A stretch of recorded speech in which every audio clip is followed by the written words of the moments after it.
Do you ever just stop for a second and think to yourself, damn, I really am in too deep, huh? Well, that's me with anime. Anime has been in my life for a long time. I remember growing up watching shows like Pokemon, Gundam, and the Chinese Doraemon dub on Octo's weekday morning programming before my mum would drag me to kindergarten. But I only really knew what anime was when I first got into it at the age of 15, by falling into the entire Naruto rabbit hole. Since then, I've always had a soft spot for the medium. How the rules of its reality were only limited to how far the imaginations and budgets of its creators could go, and how it could give us a glimpse into certain truths that we could take back into our own lives. Today, however, I'd like to talk about an anime that I picked up recently, and how its themes and characters are so grounded in our reality that they have resonated with me beyond my initial expectations. A show that tells the story of friendship, heartbreak, speaking up for your beliefs and the meaning of art itself, all wrapped up in the luscious and charming art style of one of anime's most acclaimed studios. That's right, I'm talking about Sound Euphonium. Written by Aino Takeda and first published as a novel series on December 5th, 2013, first adapted into a manga on November 28th, 2014, and first released as an anime produced by Kyoto Animation on April 8th, 2015. Directed by Tatsuya Ishihara after his successors directing Clannad in 2007, Clannad After Story in 2008, The Melancholy of Haruhi Suzumiya in 2006 and 2009, The Disappearance of Haruhi Suzumiya in 2010, Nichijou in 2011, and Love, Trinibio, and Other Illusions in 2012 and 2014. Obviously, with such a stacked resume, and a team so passionate about crafting small-scale yet rich stories in their delectably unique approach to animation, I had high hopes going to Sound Euphonium. After all, it seems to top many people's lists of both Best Kyo Any Anime and Best Anime of all time. I stayed at Airbnb in Kyoto in March of 2023, whose owner had figurines and posters of conceptually ambitious animes the likes of the Monogatari series and Madoka Magica, adorning every wall, bookshelf, and coffee table. Yet, all he would gush about was his love for hometown studio Kyoto Animation. If I was doing the pilgrimage to the real-life K-On! School in Toyosato of the neighbouring Shiga Prefecture, and proclaiming that, to him, Sound Euphonium is the best anime of all time. So when I eventually got down to watching it in February of this year, I went into it just to check a box. A box that said, yes, I have watched Sound Euphonium. Yes, I did enjoy it. Now stop pestering me about it and let me watch my 20th brain rot slot about a fridge magnet getting reincarnated into another world. And at first, the slower pace of the first few episodes did seem to confirm this feeling that the show was overhyped somehow. Yet as the episodes went on, seasons changed and characters grew into their own, I found myself encapsulated by this world of ambition and chasing dreams, grounded in the ever-present realities of human dynamics and personal values, set in a school environment I myself have only just come out of, yet whose lessons apply to a life I am only just beginning to enter. And I have come to the conclusion that Sound Euphonium wants you to live for yourself. So let's start at the beginning.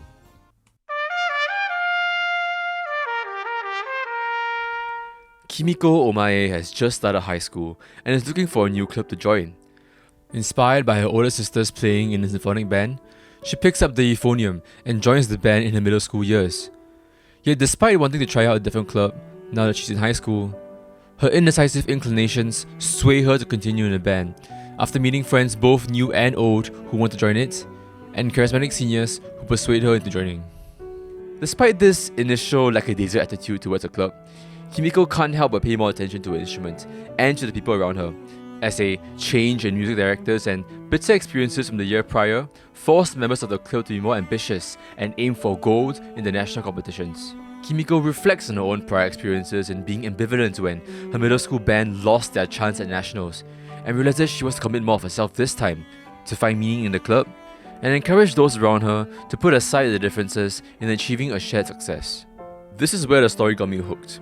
If you've been hanging around Japanese media for a while, you may be familiar with the concepts of honne and tatemae, the push and pull between one's true feelings and the facade of keeping up appearances in relation to one's perceived place in society. Much of my favorite Japanese media attempts to depict this conflict, including my own best anime of all time, and this is where Kimiko's internal conflict lies.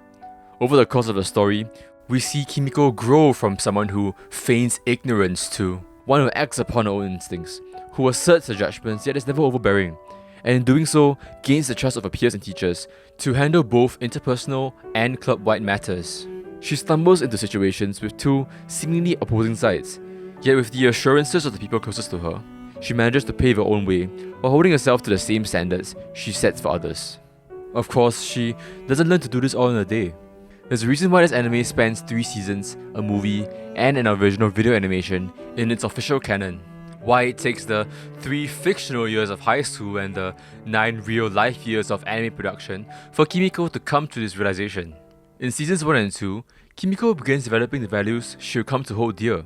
And while some parts can get a little draggy, I appreciate the time spent in developing the core characters while attempting to shed more light on lingering story threads and minor supporting characters. I appreciate this time much more, especially when we only get one movie, Sound Euphonium the movie I'll Promise a Brand New Day, depicting the entirety of Kimiko's second high school year. And while the core emotional beats still hit their marks, a mere 1 hour and 40 minutes didn't give me enough time to be as invested in the cast of the new first year students and their own complex array of personal motivations as I was of the seniors in Asuka, Haruka, Kaori, and Aoi. I also missed some of the more light-hearted elements of the series for more focus on the interpersonal drama, when all of a sudden the movie ends and we see Kimiko suddenly juggling new responsibilities as the president of a school band in the OVA titled Sound Euphonium Ensemble Contest. Despite these more personal grumblings, I have to admit that the movie does do its job of getting me to at least care somewhat about the future of the club and where Kimiko goes from here, and sufficiently sets up the events of the next season. Kimiko begins season 3 now in her 3rd year, and this is where her values get put to the test, having to reconcile the duties of her position with her own judgments when confronting the many interpersonal conflicts within the club. For 11 out of the full 13 episodes, we never see her fully express her struggles outright, instead having to read between the lines of every person she talks to, infer from every facial expression of the characters during the conversations that she engages in, all to get a glimpse into her troubles in balancing questions of identity, friendships, responsibilities, and future aspirations. Yet, with time, she finds her own answers, takes the time in recognizing their value, and asserts them back to the world around her in the final 2 episodes of the series. To me, the thing this show does exceedingly well is in never mollycoddling its colourful cast of characters. Underneath the bright and cheery high school atmosphere are feelings of wanting to prove yourself and give life a best shot, even if the eventual result was not what you hoped for. The point of life is to yearn, to cry, to be frustrated at yourself and at the world around you, yet somehow carry on as you find your own answers. Every failure a stone laid on the path to success. Values are meant to be tested by what life throws your way, and you come out bruised and heartbroken, yet stronger because of it. When I look back on my own school years, I rarely think about all the studying I did or the results I obtained, but the interests I cultivated outside the classroom, be it in my clubs or otherwise. More importantly, I think about the people I was with, those who remained with me and those who carried on, and how those experiences, both bitter and sweet, have made me become who I am today. My own best anime of all time captured these nuances and came into my life at a time when I myself was only just beginning to understand them. Maybe I'll make a video about it someday. And now, Sound Euphonium has come into my life at a time when I have reflected upon these lessons, and I'm starting to practice them in the real world. It is a reminder of where I have come from, and an assurance to trust my own instincts, listening to others yet paving my own path. Because that's what the best art does. In this world of art imitates life, to me the best art depicts life as it is, and challenges us to take a deeper look at ourselves. Kyoto Ani leans into this in much of their filmography, showing us the beauty, mystery, humor, drama, and wonder of the mundane everyday. That if you just stop to take a listen, ponder for a little while, maybe have a chat with a friend, you come to love living just a little bit more. It seems fitting then that Sound Euphonium is set in Uji, Kyoto Ani's own hometown, as if they want to show that even their own reality is filled with the hopes and dreams of both the living and the ones who came before. I tend to be drawn to media that makes me reflect upon myself like this. I too have stumbled my way into different activities and friendships and hard decisions, and made the best choices I could have while trying to stay true to myself, even if it meant stepping on feelings in the process. I have learnt much about myself through these first 10 experiences, on top of the ones I felt vicariously through the lens of books I've read, movies I've watched, and anime I've pondered over. Yet in the past 2 years, I feel like I lost that somewhat, some spark that was left behind when I graduated high school. Maybe it was time for a change in environment, a proof of independence, a sense that time was moving and that I was moving along with it. So that's exactly what I did.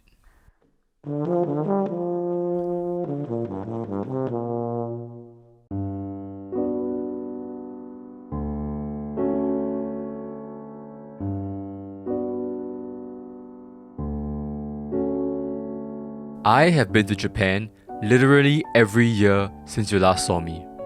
And I don't just use the word literally lightly. I mean, I literally have been to Japan 3 times in the past 3 years since I ghosted you all back in 2022. And I've completed many milestones in that time. I enlisted in the army for my mandatory military service, turned 19, became a sergeant, turned 20, completed my military service, and now I'm 21. Back in a foreign land that gets a little less foreign every time I visit. Only this time I went alone. It was not exactly the first ever solo trip of my life. That would be my trip to Japan in 2023. But even then I had a friend who joined me for many days of the journey. And I met my family in Tokyo for the second half of it. But this time was the first spontaneous one for me. Booking tickets just a month prior and going in with no real expectations except to just relax for a bit, with the pittances saved up from 3 years of ang paos and toiling for the nation, and a newfound freedom from any educational or national obligations. Honestly, I had been in a creative rut the past 2 years, but not for lack of trying. No, the number of failed video projects stack up like mold multiplying in some damp corner of my hard drives. Yet somehow, every time I tried to film something, I could never bring myself to the edits, as if I didn't have the bandwidth to deal with the heavy emotional toll of merely clicking the Premiere Pro icon. For the longest time, I told myself it stemmed from that one sour experience trying to do the Japan vlog in 2023. How on the 4th day of the trip, my friend accidentally formatted my SD card, wiping away 4 days of precious footage and any semblance of a story I had filmed. How then I was going to milk this for views as a convenient plot point in some tale of forgiveness. How then I didn't do it in the end, unsure of what kind of light I was painting myself and my friend in, if I was doing him an injustice by broadcasting a personal story on my terms, because at the end of the day, we really did make up and are friends to this day, 2 years later. I also told myself that, yeah, maybe it was the army that took it out of me. How I cried in my very first week of basic military training on Pulau Tekong during my very first punishment session, an almost involuntary bodily reaction to the shell shock of the whole experience. How then I called my mum that night and she told me not to think so much, but just do. And how I stuck to that mantra throughout the rest of my time in service, never really pausing to think and letting my mind go numb in the monotony of regimental duties. How in doing so I didn't have the mental space to think about creating, let alone actually make stuff to be published under my own name, with my supposed brand of making more personal, more introspective works. Yet I did try. I made stuff both with and for others, hoping it would spark some creative plug in me to go out and do more on my own. But most, if not all of these, left me feeling as unsatisfied as I had before. At some points I had to recognize my own hubris, this laziness to confront my true self and instead externalizing my own problems onto my surroundings, in hopes of finding some answer. Because the truth was that, honestly, there really was no real reason why I stopped creating. Life changed and I changed along with it, living my normal life without any expectations of myself or of others, or chasing some dream of former glory that I had post-high school, pre-enlistment. Then, 2 years passed as 2 years does. I laughed, I yearned, I struggled and cried, but time never stopped for me to wallow in my thoughts for too long, like a gentle yet insistent hand on my back, pushing me forward without me knowing the destination, telling me to embrace spontaneity, to take failures in my stride, to live for living itself. Outside of day-to-day living, I didn't really want much for myself except to find meaning where I did, see my loved ones more often, and to see more of the world for myself. Then I finished my national service, and I watched this anime, and I went to Kyoto again. I retread some of my footsteps from 2 years ago. I made new discoveries I had yet to discover 2 years ago. I philosophized along the philosopher's path.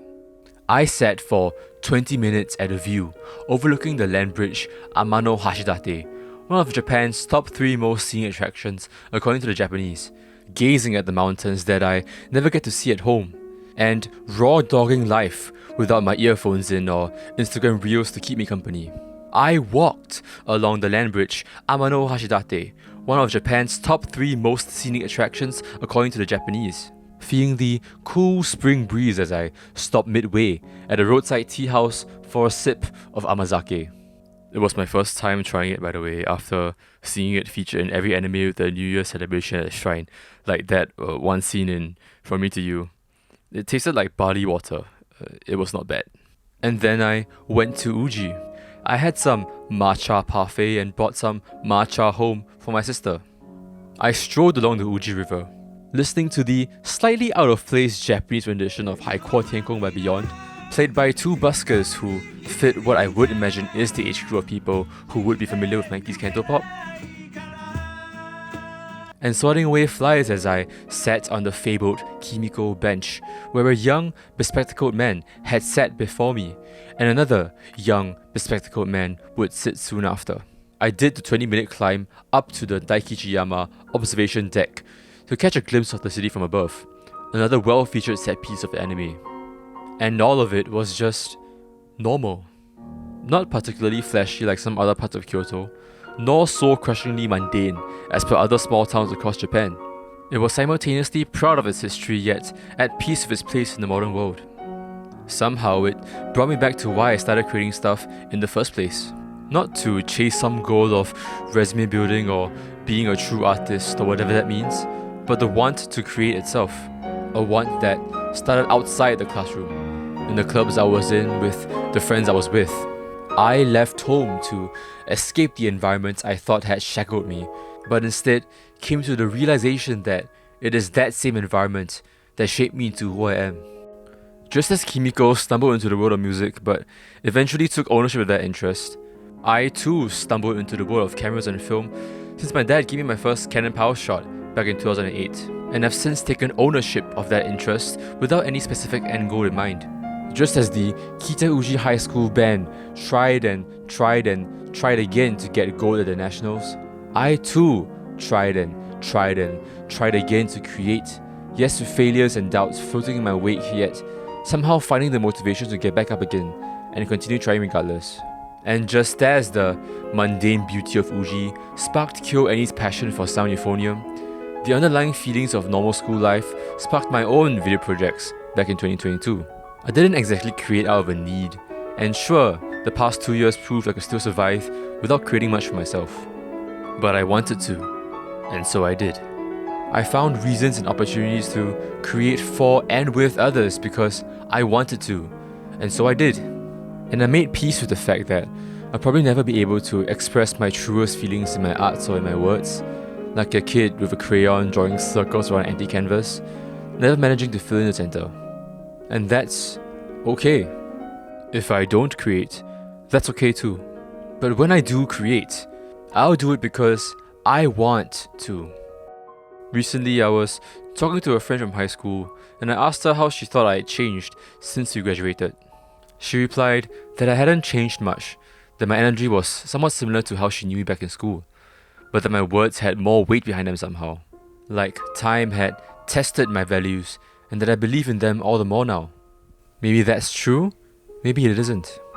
All I see is that I am bound to change as time passes, yet I will only ever be as I am in the present moment. So why not live a little more?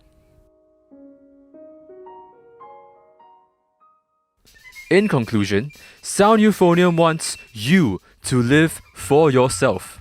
That beyond the pretty visuals, gorgeous music, and a cast of charming characters lies the truth that life is what you make of it. You can devote your entire life to music as a performer, or quit right after high school and pivot to something entirely different. And even after that, change directions towards any destination that you see fit. But whatever you do end up doing, you do it because you found reason to, reacting to the environment you grew up in, friends you've made along the way, and situations you've stumbled into, in order to learn more about yourself and what kind of decisions you make moving forward. It is the kind of nuance that can't be summarized into a few simple words, and maybe that's why I didn't get the appeal of the show upon first learning about it 2 years ago. But I know now how great this anime is, and I hope I've convinced you, dear viewer, about its greatness too. All I can say now is thanks, Sound Euphonium, thanks, Kyoto Animation, and thank you for watching.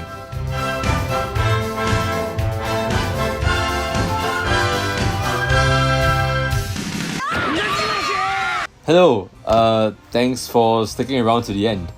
I wanted to have this little bit at the end just to, wrap everything up, a little bit more casual in tone, and, thank everybody for tuning in. I will watch this and the Bullet and the final recap movie at some point, but I apologize, for not going deeper into the character analysis and, plot points and all that stuff, because there are a lot more videos out there that do that, ones that I've been inspired by, but I want to do something different, my own take on this topic. Special thanks again to you guys for watching, to everyone who's helped me, proofread this script, watch the video in advance, give me some advice and comments. And I feel like I really want to do more videos like this, where I can express myself through my writing. So, comment down below if you have any suggestions of what other anime or movies or manga or books I should check out. And in the meantime, maybe you can check out some of the other work I've done on my friend's channel. I help him, work on some other music videos of his, and he makes really good music, and I feel that the videos turn out really well too. So, I would appreciate it if you could give some support as well. With that, thanks for watching. Like, comment, subscribe, and all that jazz, and I will see you next time. Okay. I think that's it. Okay.